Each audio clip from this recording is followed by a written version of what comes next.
Esta noche en Universos Desconocidos. Los asesinos seriales han impactado a la sociedad desde hace siglos.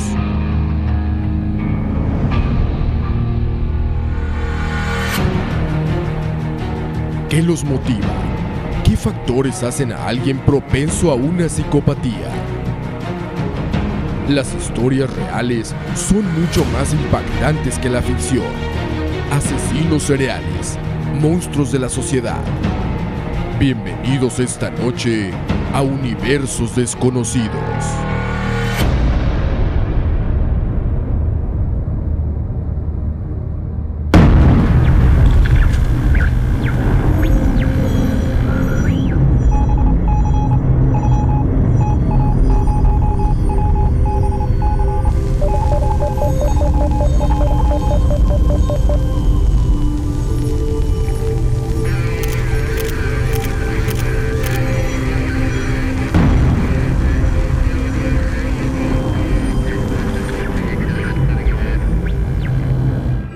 Durante siglos, historias de asesinos seriales han impactado al mundo en todas sus latitudes. Historias de personas con enfermedades mentales capaces de llevar a cabo asesinatos macabros y despiadados, perfectamente planeados y calculados para poder ser repetidos decenas de veces. La comunidad científica ha dedicado tiempo y esfuerzo a intentar explicar el cerebro de estas personas, que al parecer no tienen ningún arrepentimiento, ni mucho menos sienten empatía o compasión por sus víctimas. Hoy conoceremos algunos de los más terribles casos documentados de estos monstruos de la historia, que durante mucho tiempo llevaron una vida oculta, una en la que eran padres de familia, esposos, hijos y compañeros de trabajo, y otra donde planeaban cuidadosamente asesinatos tan malévolos que superan la ficción. ¿Qué lleva a un ser humano a ser capaz de tan atroces actos?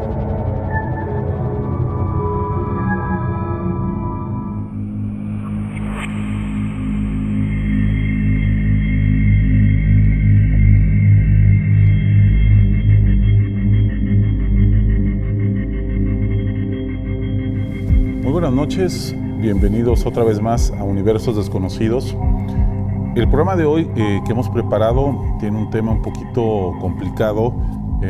Si hay menores en casa, acompañen a sus papás para que tengan un poquito de cuidado en algunos temas. Está muy bien cuidado y trabajado porque consideramos que este es un programa para toda la familia costarricense, pero aún así se toca el tema de los asesinos seriales y sería bueno que estuvieran un poquito asesorados en ese tema, acompañados de sus padres. Para hablar de este tema y dedicarnos ya en sí a entrar y tener bastante tiempo para platicar de ello porque es muy amplio, tenemos a don Gerardo Castañ. Buenas noches. Un placer. Criminólogo, profesor del CUC. Profesor del CUC. Y con una trayectoria muy amplia y conocimientos en este tema. Para empezar, don Gerardo, la pregunta sobre todo que siempre nos viene a la mente, ¿nacen o se hacen? Sí, esa es una polémica que existe sobre los psicópatas propiamente. Yo personalmente diría que el psicópata se hace, pero también pueden haber predisposiciones psicológicas a que el asunto suceda. Por lo menos aquí tuvimos dentro de la investigación del caso del psicópata alguna experiencia o conocimiento sobre un sospechoso, una persona que se investigó, que la mamá lo hincaba sobre chapas de botellas, unas chapas que eran filosas, las ponían al revés, y posiblemente esto le causó una experiencia traumática y se sospechaba por eso de que podría estar involucrado. Pero también, como hablábamos fuera de cámaras antes, hay estudios recientes en que se ha establecido que los psicóticos tienen alguna lesión en la parte frontal del cerebro y que los psicópatas o algunos psicópatas también lo tienen. Entonces pareciera que que puede haber también alguna cuestión de tipo orgánico, ¿verdad? Podría ser una combinación de factores. Vamos a ver la primera cápsula de esta noche, justamente del psicópata de Costa Rica, el llamado asesino de la luna llena, para recordar un poquito el tema y seguir hablando sobre el caso que usted participó más. Vamos a verlo. El llamado asesino de la luna llena operaba al este y sur de la capital de San José entre 1986 y 1996, atacando principalmente cuando había luna llena. Su actuación es recurrente y tiene su propio modus operandi, o método de acción personalizado, denominado sello psicopático, que es una de las bases para trazar líneas de investigación sobre las que normalmente se mueve la policía para poder planificar la investigación, anticipar hechos, preservar la escena del crimen y trazar perfiles del atacante. Atacaba a sus parejas en lugares solitarios y oscuros, propicios para encuentros amorosos. Al hombre lo mataba de 2 o 3 disparos mortales en la cabeza o el pecho. Disparos que realizaba en el mismo lugar donde sorprendía a las parejas, para después ir detrás de la mujer. La hacía caminar distancias importantes, varios kilómetros en algunos casos, para llevarla a un lugar previamente seleccionado por él, torturando de manera psicológica a la víctima. Al llegar al lugar, se desata la locura, volviéndose violento y ensañándose en contra de la mujer, especialmente de sus partes íntimas. Las noches de ataque han tenido luna llena, para tener un escenario ideal para poder controlar la situación. Al psicópata se le atribuyen oficialmente 19 muertes. ¿Qué hace de una persona un asesino que siempre mata igual en el denominado sello psicopático? ¿Por qué no siente culpa o remordimiento de sus atrocidades? ¿Se nace psicópata o se va haciendo conforme el ambiente lo vaya formando? ¿Qué hace que un psicópata escoja determinada forma de ataque, siempre de un mismo modo, entre las que destacan vampírico, caníbal, descuartizador, lujurioso sexual, licantrópico, hombre lobo, estrangulador, fetichista, ritualista, esotérico, motivaciones extraterrestres, diabólicas, espiritistas, divinas o sádicas? Como estamos viendo, veíamos en esta cápsula, la variedad de comportamientos obsesivos, digamos, o ritualísticos que empiezan a tener estas personas. La mayoría es lo que hablábamos cuando se van formando, ¿no? O sea, el por qué se dice que si se nace o se hacen.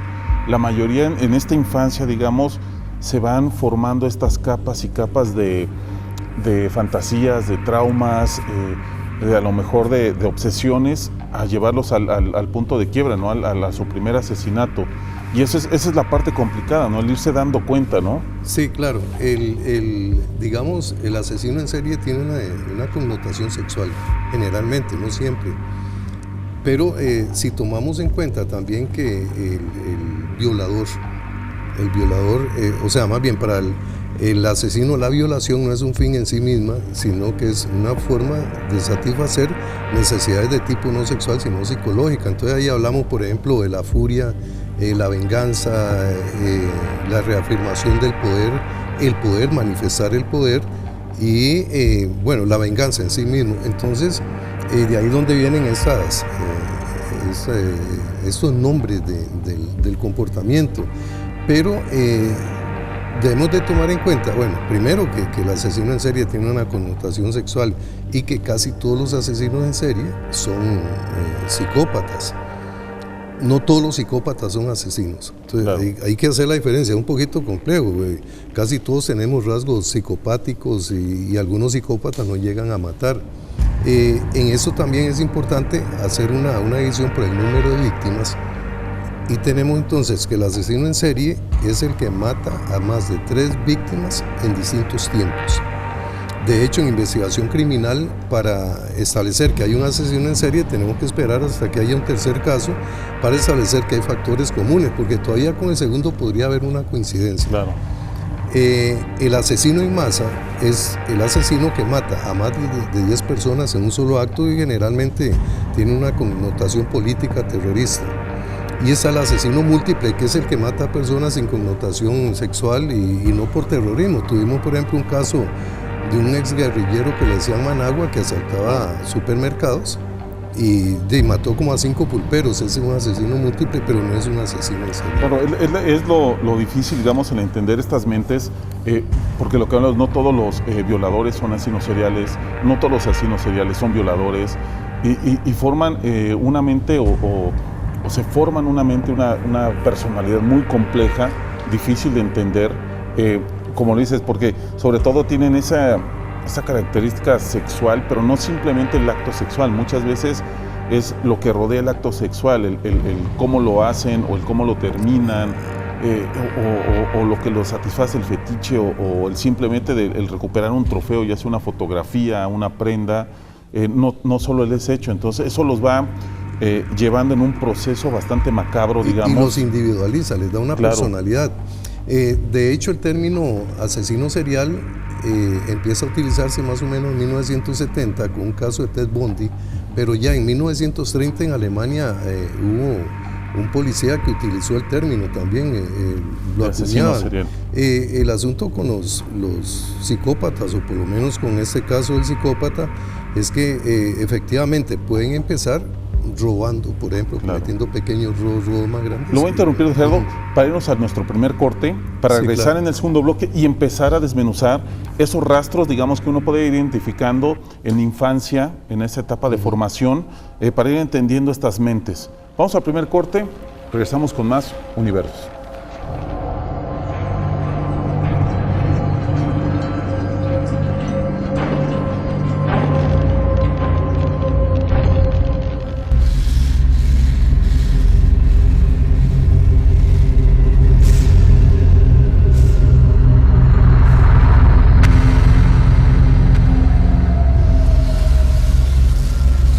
Regresamos a Universos Desconocidos, estamos totalmente en vivo, les recuerdo que estamos a través de Facebook, Universos Desconocidos TV, para que nos manden sus comentarios de este tema, sus opiniones, de lo que estamos hablando. Es un tema que mucha gente sigue, porque es algo interesante el entender, sobre todo no tanto el obsesionarse con estas personas, pero sí el entender, y muchos nos lo hemos preguntado, la maldad y la bondad del ser humano, y cuando aparecen estos monstruos, realmente pareciera que es la maldad caminando en la tierra, ¿no? O sea, es como el diablo andando en la tierra, ¿no? A veces uno no explica cómo vamos a seguir viendo en las cápsulas adelante, empiezan a tener este comportamiento frío, desalmado, cómo pueden descuartizar a una persona sin sentir un remordimiento y comentarlo sin ningún problema.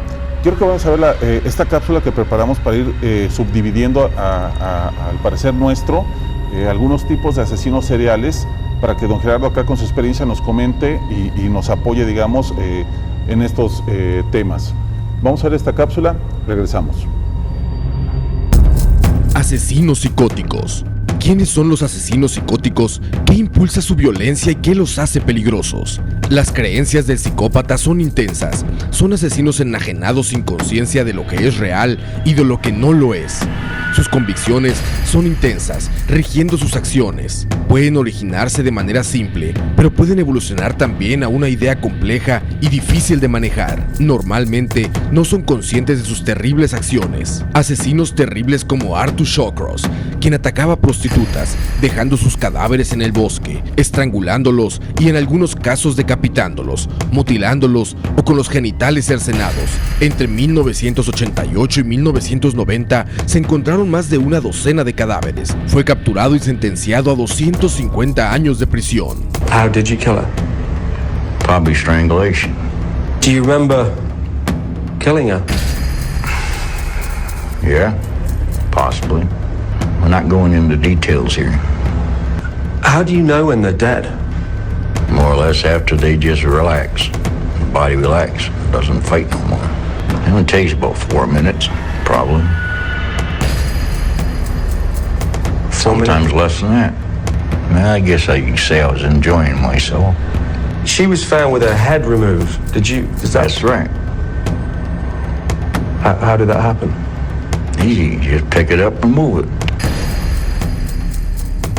Las desviaciones y las alucinaciones que padecen estos sujetos los hace sumamente peligrosos, resultando en actos de maldad y de crueldad.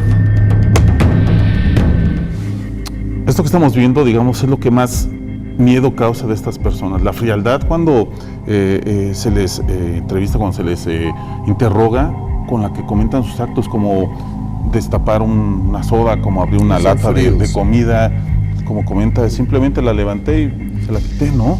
Sí, es importante, Luis, establecer, pues está viendo algo ahí, pero hay que establecer que el psicópata no es un loco, ¿verdad? O sea, tiene conciencia de sus actos, claro, sabe lo que está haciendo. De hecho, penalmente es imputable, se puede sentenciar condenatoriamente. El psicótico, el que comúnmente se le llama loco, es la persona que oye voces, que alucina y que es muy difícil que siga un patrón definido en sus homicidios. Pueden ser varios homicidios, pero el psicópata sí tiene el coeficiente intelectual, claro, es de promedio muy alto. Porque los planea, o sea, exacto, está cazando una víctima, ¿no? Hay una planificación, trabaja con un mapa mental, va a satisfacer sus necesidades no sexuales en el caso de que haya algún aspecto sexual, pero también va a desarrollar un ritual. De hecho, en el caso del psicópata había en algunos de los casos un ritual.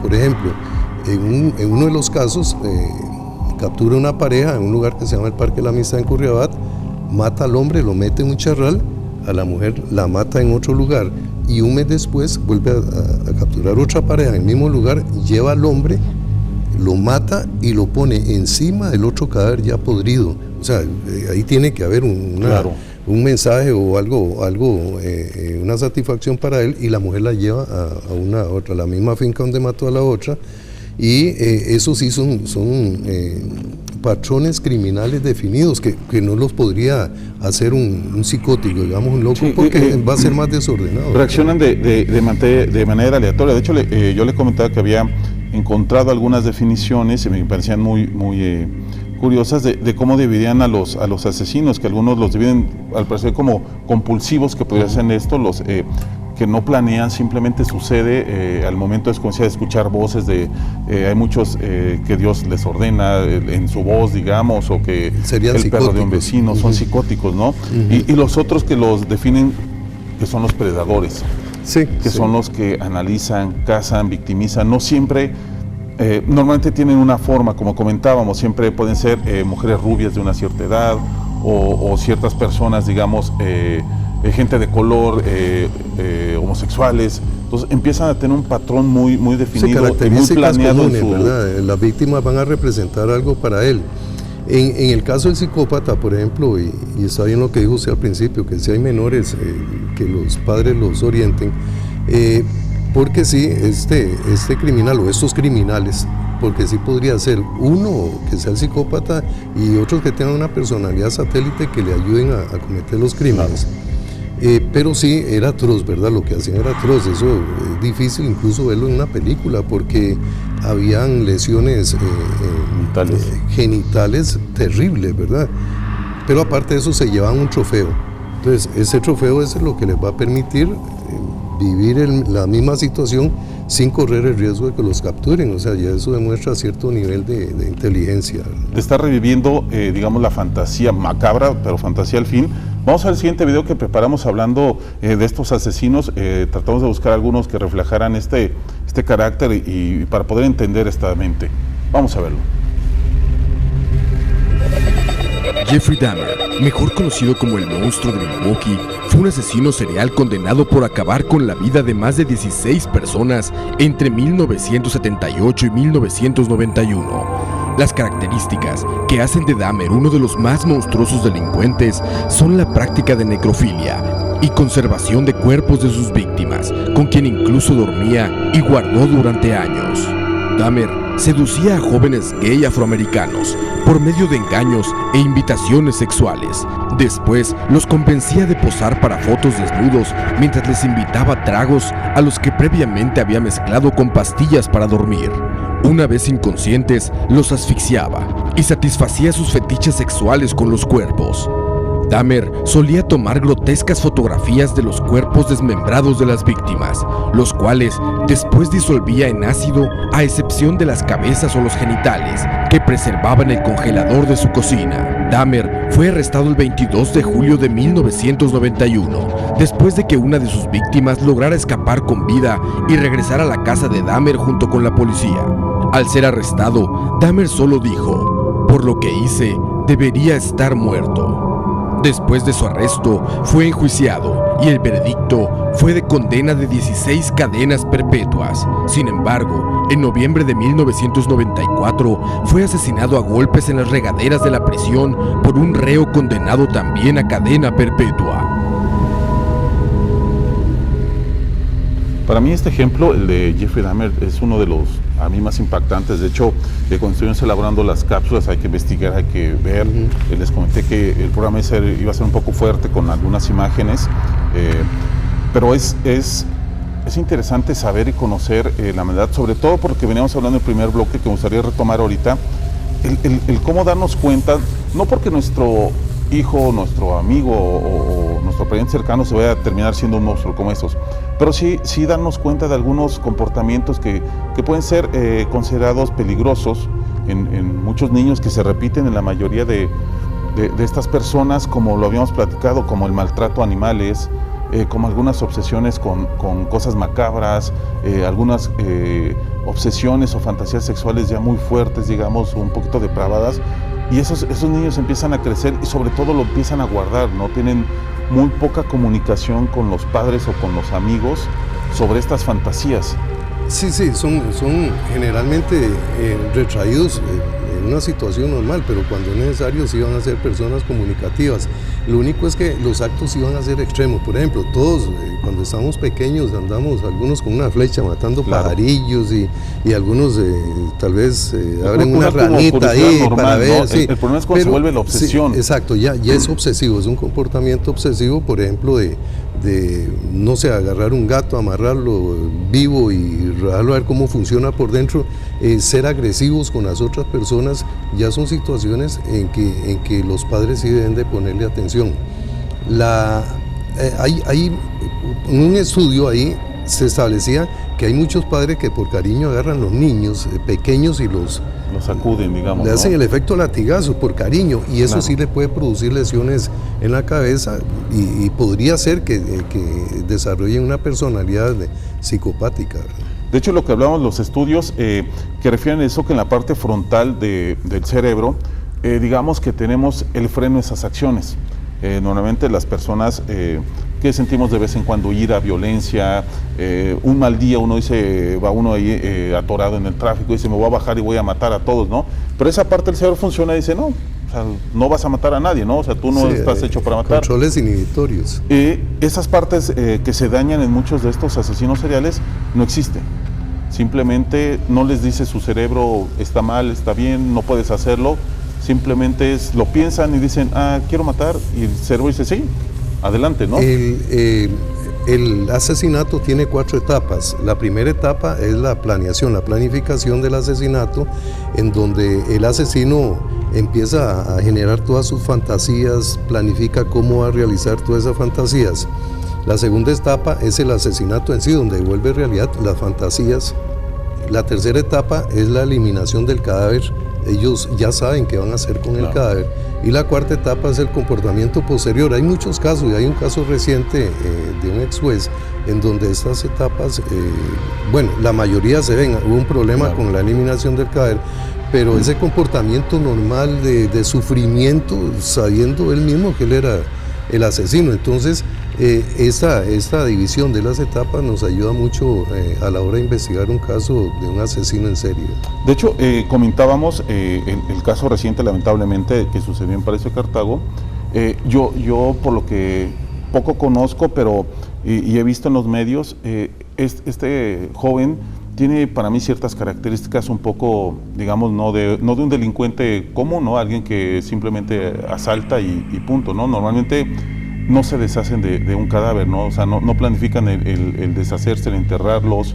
Normalmente si uno va en la calle, desgraciadamente, y te asaltan y te disparan o te apuñalan, te dejan ahí, no suelen tener esa conducta planeada, que normalmente las personas con esta tendencia sí lo planean, ¿no? O sea, sí planean digamos, el ritual del entierro, algunas cosas como al parecer encontraron a la pequeña esta, tenía como características diferentes, ¿no? Sí, el caso sí llama la atención. Por ejemplo, los psicópatas empiezan a matar cerca de donde viven o cerca de donde trabajan. Conforme van tomando confianza, van ampliando su coto de caza. Y lo otro en los asesinos organizados es que ellos llevan el arma al sitio y se la vuelven a llevar. En ese caso se da, por ejemplo, eso, lleva las armas al sitio y se la vuelve a llevar, mientras que el asesino desorganizado utiliza armas de oportunidad, digamos un palo, un tubo, algo que sea en lugar. La presencia de fosas, si eso es un síntoma de que hay algo especial en la personalidad de él. Yo no me animaría ahorita, porque sí hay que hacer una serie de exámenes y será profundizar un poco más. La que de la última palabra, pero sí hay algunas informaciones de que era un tipo retraído, las interrelaciones personales le costaban mucho, reaccionaba con mucha furia cuando lo ofendían. Entonces esto podrían ser síntomas que estén representando o que hubieran representado algo más grave, ¿verdad? Después. Vamos a ir a ver la siguiente cápsula, vamos a un corte también y regresamos para seguir hablando de este interesante tema. Vamos a la cápsula, regresamos. Ed Gein es sin duda el asesino más conocido por cómo marcó las historias de ciencia ficción debido a su terrorífica historia real. Ed era un granjero de la población de Plainfield, en Wisconsin, y el 17 de noviembre de 1957, después de la desaparición de Bernice Worden, la dependiente de la ferretería del pueblo, fue detenido como sospechoso. Lo que la policía encontró al entrar a su casa fue terrorífico. Hallaron el cuerpo de la desaparecida colgada de cabeza en el granero, decapitado y con el pecho abierto a la mitad. Entre más cuartos de la casa iban registrando, irían encontrando más atrocidades. Platos de comida hechos con cráneos, lámparas y ropa hechas con piel humana. Los hallazgos más macabros vinieron poco después. Cabezas de 10 cadáveres de mujeres decapitadas, un collar hecho con labios humanos y una caja de zapatos llena con órganos sexuales femeninos. Al ser interrogado, Gein solo aceptó haber asesinado a 2 de las mujeres, asegurando que los demás cuerpos y órganos los obtenía al desenterrar cadáveres recién enterrados en el cementerio, de los cuales se enteraba al leer los obituarios del periódico. También negó practicar con ellos canibalismo, ya que aseguró olían muy mal. Fue declarado enfermo mental y pasó el resto de sus días en una institución psiquiátrica donde se destacó por su buen comportamiento. Falleció en el verano de 1984 a la edad de 77 años por insuficiencia respiratoria. Su historia fue la que inspiró al asesino de películas Leatherface, y hoy en día se cree que su trastorno fue provocado por la muerte de su madre, con quien vivió toda su vida, y por tanto, la única habitación de su casa, que siempre permaneció inmaculada, fue la de su madre.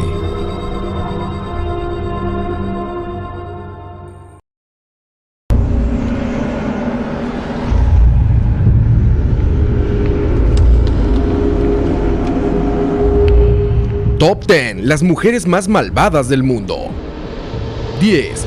Irma Ida Ilse Grese, nacida el 7 de octubre del 23 en Alemania. Era empleada en los campos de concentración nazi en Ravensbrück y Auschwitz. Estaba encargada del cuidado de la sección de mujeres. Fue encarcelada por crímenes en contra de la humanidad en los juicios de Belsen y sentenciada a muerte. Amaba torturar con métodos terribles y dolorosos. Usaba botas militares como uniforme. También portaba una pistola para facilitar su macabro trabajo. Fue ejecutada cuando tenía 22 años de edad. Grese fue la mujer más joven en morir bajo la ley inglesa en el siglo XX. Era apodada como la bestia de Belsen o la bella bestia. 9. Myra Hindley, nacida en 1924 en Inglaterra. Myra Hindley fue una asesina serial inglesa, compañera de Ian Brady. Juntos cometieron el secuestro, tortura, violaciones y el asesinato de 5 niños pequeños, 3 de ellos menores de 12 años y 2 más de 16 y 17 años. Cuando fue capturada, ella clamó ser inocente de todos los cargos, pero fue encontrada culpable de 3 asesinatos y encarcelada de por vida. Murió en prisión en el 2002. 8. Isabel la Católica, nacida en 1451. Isabel la Católica era reina de León y Castilla. Ella y su esposo, Fernando II de Aragón, consiguieron estabilidad en los reinos que fueron la base para la unificación de España. Ellos son conocidos por complementar la Reconquista. La brutal persecución y asesinato de musulmanes y judíos durante este periodo la hacían alguien temible. 7. Beverly Gale Ali, nacida en Inglaterra, mejor conocida como el Ángel de la Muerte, fue encarcelada por el asesinato de 4 niños, intento de homicidio de otros 3 y causar serios daños y heridas a otros 6 niños más. Los crímenes fueron cometidos en un periodo de 59 días entre febrero y abril de 1991, en el pabellón de niños del hospital de Grantham, donde Alit trabajaba como enfermera. Administró grandes dosis de insulina al menos a 2 de sus víctimas y una gran burbuja de aire fue encontrada en otra más, pero la policía no podía establecer cómo se habían llevado a cabo los ataques. En mayo de 1993 recibió 13 cadenas perpetuas por los crímenes cometidos. El juez, al dictarle sentencia, comentó: Alit, eres un serio peligro para todos los demás y no es seguro que seas liberada nunca. Se encuentra encarcelada en la cárcel hospital de Nottinghamshire. 6. Reina María I de Inglaterra, nacida el 18 de febrero de 1516. Fue reina de Inglaterra y de Irlanda. Persiguió brutalmente a los protestantes, lo que causó el apodo de Bloody Mary o María Sangrienta. María es recordada por el regreso temporal del catolicismo a Inglaterra, conseguido de una manera brutal y violenta. Top 10. Las mujeres más malvadas del mundo. Regresamos a Universos Desconocidos. Les recuerdo que estamos totalmente en vivo a través de la señal Canal 9 y también a través de Facebook. Nos pueden mandar sus comentarios, sus sugerencias. Aquí estamos leyendo todos los saludos y todos los comentarios, agradeciendo la presencia de nuestro invitado el día de hoy. Gerardo, nos habíamos quedado hablando un poquito sobre estos rastros psicopáticos sobre el tema reciente que sucedió, y hablamos también del caso del asesino de la luna llena, del psicópata de Costa Rica, digamos es los conocidos acá. Y comentábamos ciertos rastros, el por qué asesinaba ahorita en el corte en la luna llena, tal vez afectado por la atracción magnética, pero los temas o las connotaciones que les podemos dar a estas personas del por qué asesinan o por qué hacen ese tipo de actos depravados son amplísimas. Es muy difícil ahondar o entender a su nivel a estas personas. Sí, claro. Nosotros, por ejemplo, en el caso mío que tuve esa investigación, hay que establecer hipótesis. Una de las hipótesis que se estableció ahí es que este hombre pudo haberse enamorado de una mujer en forma extrema, la deja embarazada y la mujer, cuando se da cuenta que está embarazada, lo deja a él y aborta, y entonces mata lo que ese hombre iba a querer más en su vida, y entonces empieza a vengarse con el aparato reproductor de la mujer. Y las hipótesis pueden llegar a ser ciertas o falsas, pero son puntos de partida en la investigación. Ahora, dentro de todos estos factores que se analizan, por ejemplo, lo de la luna, ¿por qué mataba durante la luna llena? Una hipótesis también era que tácticamente a él le convenía, o sea, si usted va a un cafetal cuando hay luna llena es más fácil ver. Claro. Pero lo otro era que está comprobado que la luna en sí ejerce una influencia sobre la marea, sobre todo lo que es agua en el planeta. Animales también, sí, el comportamiento sí, porque animal está afectado. son el 80% de agua, igual que nosotros. Entonces fácilmente la luna ejerce influencia sobre nuestro pensamiento, sobre nuestro cerebro, y eso podría hacer que este tipo en algunos momentos actuara, no siempre. También estaba el criterio de oportunidad. Pudo haber sido que hubiera muchas parejas dentro de un carrito ahí desarrollando sus rituales amorosos y que no estuvieran las circunstancias para él para matarlos, terminaron y se fueron. Pero cuando todas las circunstancias estaban, él seleccionaba y mataba. No es que seleccionaba y no mataba, si seleccionaba mataba. Pero también hay que tomar en cuenta, en este caso el psicópata, lo que seleccionaba era el lugar, claro, no las víctimas. Vamos al siguiente video para seguir viendo algunas, clases o subclases que algunos especialistas han subdividido a los asesinos seriales, a los psicópatas, y regresamos a seguir platicando este tema. Asesinos a sangre fría. Comprender la brutalidad de sus actos es un viaje tenebroso hasta la infancia de los asesinos psicópatas. Sus actos son incomprensibles, bestiales, sin sentido, malignos, como los del asesino de Green River, Gary Ridgway. Gary Ridgway mantuvo aterrorizada a Seattle por décadas cuando asesinó a sangre fría a 48 mujeres. Los psicópatas son personas vacías, manipuladoras y carentes de empatía y remordimiento. Ridgway, un hombre de apariencia humilde, cuyos aberrantes actos nacen por su odio a las mujeres, que fue influido por su madre, quien maltrataba a su padre y a él. Algunos familiares recuerdan que su madre jamás demostró querer a Ridgway. Después de ser arrestado, familiares y amigos lo describieron como una persona amistosa, pero extraña. What did you want to do to your mom here? I wanted her to stop. But she wasn't stopping, No, she wasn't stopping. was she? No. She kept picking at you, belittling you, embarrassing you. También como el caso de Edmund Kemper, un asesino a sangre fría, el cual, el progreso de sus desviaciones y sus depravaciones causadas por un odio irracional a su madre, fueron creciendo hasta llegar al hecho de asesinar a 8 jóvenes colegialas. Antes de asesinar y abusar del cadáver de su madre, se entregó a la policía y pidió la pena capital. That was 1 week before I murdered my mother. I said, she's got to die, and I've got to die, or girls like that are going to die. And that's when I decided I'm going to murder my mother. I knew a week before she died, I was going to kill her. And she went out to a party, she got soused, she came home, went to sleep. I was woken up by that, came out, I walked up to her bed, she's laying there reading a paperback, as many thousands of nights before. And she said, oh, I suppose you're going to want to sit up all night and talk now. Shit. And I looked at her, I said, no. I said, good night.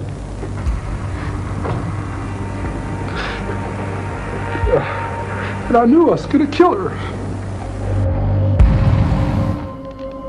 Y justamente como acabamos de ver en la cápsula, Gerardo, y nos comentabas, estos dos ejemplos que pusimos tenían problemas con sus madres y desataron su furia contra las mujeres. De hecho, el último que vimos, Edmund Kemper, asesina serialmente a mujeres que recoge, estudiantes, colegialas, hasta que en un momento de reflexión, lo cual me parece muy curioso en su caso, él decide frenar y decide, bueno, o reflexiona que el problema lo tiene que afrontar y la solución es matar a su madre. De hecho, él cuando asesina a su madre se entrega prácticamente a la policía y dice, ya se detuvo, ¿no? O sea, este era mi problema. Lo soluciona de una manera que no se tienen que solucionar sus cosas, pero para el psicópata esa era la forma de solucionar su caso, en su punto de vista. Sí, puede ser, y hay excepciones a la regla. Generalmente los psicópatas van a seguir matando hasta que los detengan y los metan a una cárcel y ahí seguirán. Pero algunos evolucionando. Sí piden, inconscientemente llamadas de auxilio, ¿no? O sea, como, más bien, que los detengan, no tanto que van a dejar, pero sí que los quieren que los encierren, bien, ¿no? Dejar de hacerlo. El psicópata lo que hace es dejar una marca de que son ellos, para que la policía sepa que es un modus operandi la egolatría, no su ego, ¿no? Que sepan que son ellos. Por ejemplo, aquí en el caso de Costa Rica, en uno de los casos, porque hay otro que es el monstruo de Platina en la zona atlántica, pero de ahí quedaban los casquillos calibre 45 y quedaban las balas y fácilmente se iba a saber que eran las mismas que se utilizaban en otros casos. El hecho de que un psicópata se entregue es muy aislado, ¿verdad? Puede suceder, pero es muy aislado, ya tienen su personalidad, que es producto de experiencias o predisposiciones orgánicas que tienen ellos, y sencillamente si no los matan, siguen matando, si son psicópatas asesinos. O podría ser que estén matando por una situación muy especial y que en el fondo no sea ese su objetivo. Vamos a ir a otro video y vamos a un corte y regresamos para intentar cerrar un poquito este tema y llegar a algunas conclusiones sobre el tema de esta noche que hemos estado tratando. Vamos a una cápsula y regresamos con más Universos Desconocidos. Gary Heidnik es posiblemente el asesino más frío y terrible que se haya registrado en los Estados Unidos. Con un coeficiente intelectual por encima de los 130, lo hacía acercarse a ser un genio. Heidnik era un retirado militar que vivió en Pensilvania en la década de los 80. Fue arrestado después de que una mujer afroamericana alegara haber sido su víctima. y haber escapado de su casa, donde tenía secuestradas a 2 mujeres más y donde había asesinado a otras 2 durante su secuestro. Cuando la policía arrestó a Heidnik y comenzaron a registrar su casa, encontraron la escena más terrorífica que hubieran visto en su carrera policial. 4 mujeres atadas con desnutrición en su sótano, en medio de putrefacción y alimento podrido. En la cocina hallaron miembros humanos cocinados con los que había alimentado a las otras mujeres, mezclándolos con alimento para perros.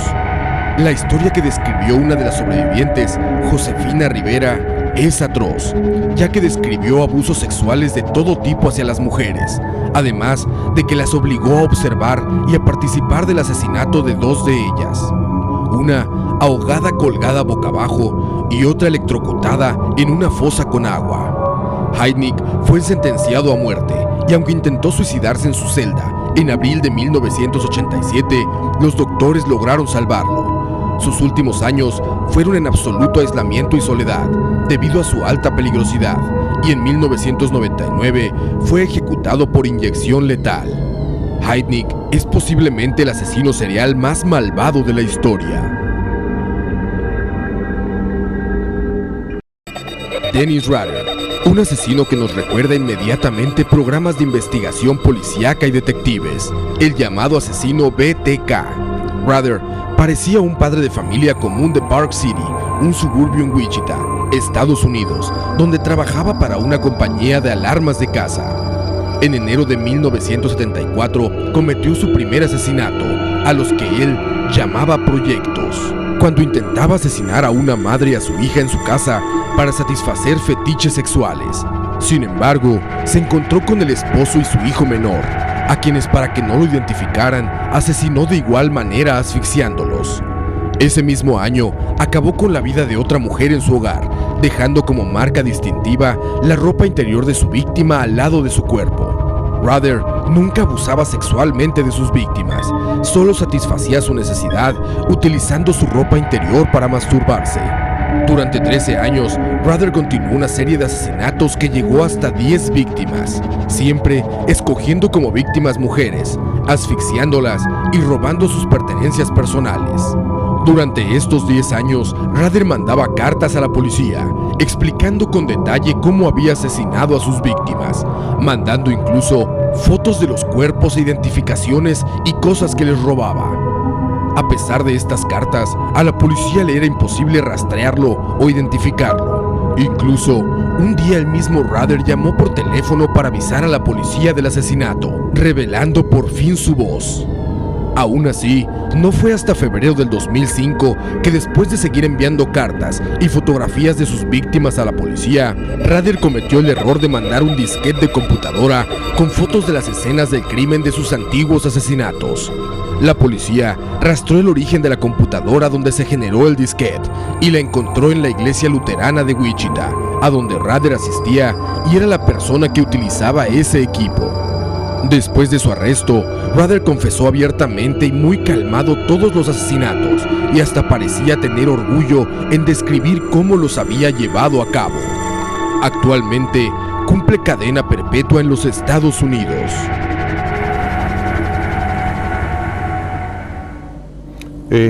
Prácticamente se nos está acabando el tiempo, Gerardo, pero como hemos visto esta noche, y digo, necesitaríamos el mes del asesino serial en universos desconocidos para poder ahondar en todos los casos, en todos los tipos, porque la variedad es tanta en tanto a los actos y sus depravaciones que cometen estas personas, que es muy difícil en un solo programa tocarlos. Pero para empezar a despedirnos del programa, me gustaría escuchar en cuanto a su experiencia con estos casos que usted personalmente estuvo ahí. ¿Qué es lo que la gente se lo pregunta? Siempre nace, se hacen, tienen algún tipo de ¿cómo se llama? De temor, digamos, hacia algo. ¿Qué es lo que normalmente pasa con ellos? Sí, yo diría, de acuerdo a la experiencia, que definitivamente hay una serie de factores que se unen para que se produzcan ese tipo de asesinos, hablando de psicóticos y de psicópatas. Y luego la experiencia, por ejemplo, con el caso del monstruo de Platina, que era un hombre en el Atlántico que mataba niñas de 11 años de pelito rubio, es lo impresionante del interrogatorio de un tipo de estos. A lo último sucede lo inesperado. Él para hacer gala de su ego y de la importancia de sus homicidios, sencillamente habla, ya capturado. Entonces él habla, en ese caso habló, entregó, aceptó un homicidio y después, en forma fácil, me dijo dónde estaba enterrado otro cadáver de otra chiquita. Se detuvo cuando había matado chiquitas, posiblemente iba a seguir matando, pero la experiencia sí es impactante, ¿verdad? Es un tipo, los psicópatas son tipos agradables, con mucha facilidad de palabra, caen bien, mienten, hacen un arte de la mentira, son irresponsables, inmorales. Entonces reúnen una serie de características que sí les permite desarrollarse dentro de un grupo social, pero también hacer otras cosas. Entonces ahí nos damos cuenta, digamos, de que hay gente mala en la sociedad y hay gente buena, y sí hay que ponerle atención a eso. De hecho, justo lo que comentaba ahorita, me vino a la mente una frase que comentan los policías que estaban custodiando en el momento que ya tienen a John Wayne Gacy, el payaso asesino, que ellos lo estaban custodiando de 24 horas y él los lleva muy amablemente, los invita a comer, les lleva comida y ellos dicen, normalmente tenemos que estar recordándonos todos los días que lo estamos cuidando que es un asesino serial. O sea, no nos debamos dejar engañar de la persona que está enfrente. Nada más, de hecho, un asesino en serie, Ted Bundy, que es el que da, para que se acuñe este término, estaba destinado a ser presidente de los Estados Unidos. Sí, una persona con una forma de ser muy... Una personalidad característica. Don Gerardo, muchas gracias por acompañarnos esta noche, gracias por la visita. Invitado, claro. Y a nuestros amigos, muchas gracias por estar con nosotros. Nos vamos a despedir, los dejamos con los primeros 5 lugares, como ya es costumbre, del Top 10.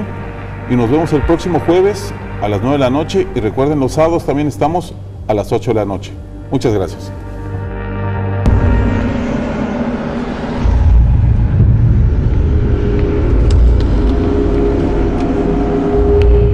Top 10, las mujeres más malvadas del mundo.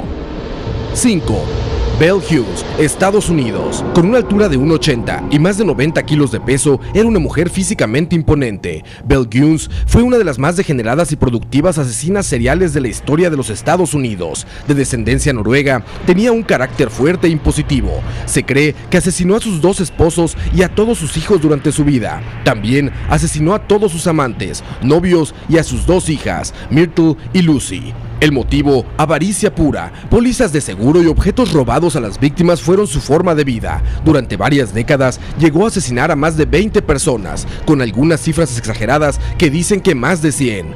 4. Mary Ann Cotton, nacida octubre de 1832 en Inglaterra. Contrajo matrimonio a la edad de 20 años. Ella y su esposo tuvieron 5 hijos, 4 de los cuales murieron de fiebre gástrica y dolores estomacales. Tiempo después, tuvieron 3 hijos más, pero murieron también en condiciones extrañas. Tiempo después, su segundo esposo y sus últimos 2 hijos murieron también por problemas intestinales. La investigación de la prensa descubrió que en el tiempo que estuvo por el norte de Inglaterra, había perdido 3 esposos, un amante, un amigo, a su madre y a una docena de hijos, todos muertos de problemas estomacales. Fue capturada por asesinar a todos ellos con arsénico y colgada en la horca en marzo 24 de 1873. 3. Ilse Koch, nacida el 22 de septiembre de 1906 en Alemania. También conocida como la bruja de Buchenwald o la maldita de Buchenwald, era la esposa de Karl Otto Koch. Cegada por el poder absoluto de su esposo, Ilse gustaba de la tortura y de la obscenidad. Famosa por coleccionar pedazos de piel con tatuajes de presos asesinados, Ilse fue promovida como jefa supervisora de guardas en Buchenwald. Se suicidó colgándose en la prisión femenil de Eichach en septiembre 1 de 1967. 2. Catherine Mary Knight, nacida el 24 de octubre de 1955 en Australia. Fue la primera mujer en Australia en recibir cadena perpetua sin libertad condicional, con una historia de violencia en sus relaciones. Le tiró la dentadura a golpes a uno de sus exesposos y le cortó la garganta al cachorro de uno de sus maridos enfrente de sus ojos. Una violenta relación con Joel Charles Thomas llegó a su fin cuando en una pelea, Catherine lo apuñaló 37 veces con un cuchillo de carnicero. Después lo desolló y colgó la piel en el marco de la puerta de la sala, lo degolló y puso la cabeza en la olla de la sopa y preparó vegetales y una salsa para acompañar la cena. Afortunadamente, la policía la capturó antes de que sus hijos arribaran a la casa.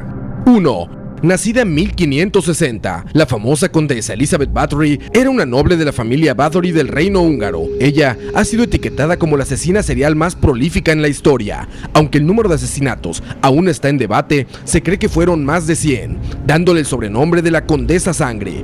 Gustaba de asesinar a jóvenes campesinas, golpeándolas, quemándolas, mutilándolas, masticándoles el rostro y dándose baños con la sangre de las jóvenes. Fue arrestada y sentenciada a vivir en su palacio debido a su estatus social.